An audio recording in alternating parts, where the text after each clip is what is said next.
Her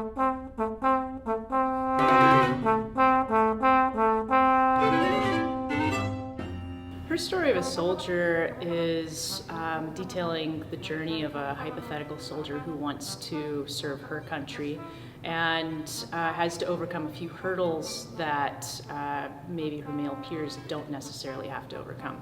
And so it's written in 4 movements. The first movement is her struggle to enlist. And the second movement, after she's enlisted, is kind of her journey to overcome the conflicting ideals, having military strength physically and mentally, while also fitting the stereotypes of what people imagine a woman should be like. The third movement details something that you hear a lot about in the armed forces, dealing with harassment and sexual assault. The last movement is something where after pushing and pushing, you finally get to experience this brotherhood, that we call it brotherhood, of course, and being a woman in that brotherhood and having that respect of your peers.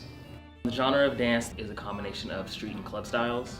So it would be house, a little bit of popping, some tutting, probably a little bit of breaking, and then also some contemporary movement, which for me is just a mixture of many different styles.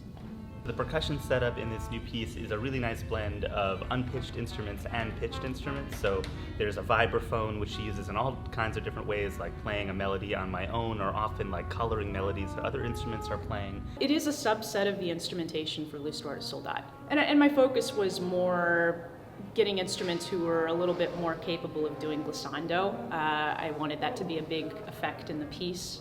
I have these things called rototoms, which are actually pitched drums, so I can tune them to specific pitches, and then as I'm playing them, I can rotate them, hence the name, to change the pitch. And I have a timpani for this one movement of the piece to create this really nice, kind of mysterious texture. In terms of the instruments and what their role is in conveying this story, there is a bit of a programmatic quality to it. They're trying to capture a lot of her emotions and build up this sense of drama. I think what's significant about this work is that it's a really nice accompaniment to the Stravinsky piece that we're playing on this program too. It's great to see how Angelique takes sort of a subset of the whole instrumentation of the Stravinsky and really does her own thing with it. I'm not sure how much she intended to model her piece on the Stravinsky, but I definitely find some things that seem similar. I actually did think a lot about Stravinsky. One of the things that I've always appreciated about his music is his use of rhythm.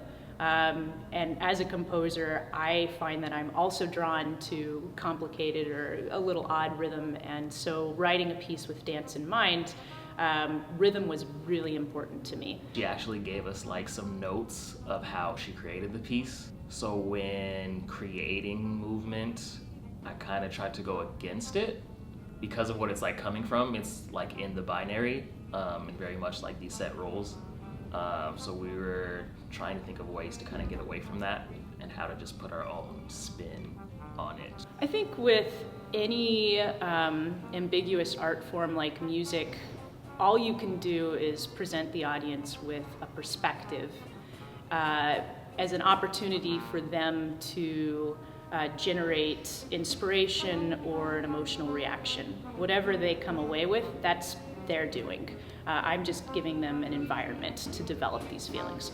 So maybe for this piece that might be empathy, it could be motivation to stand up and to be something of an activist, or it could just prevent a situation that they hadn't actually considered.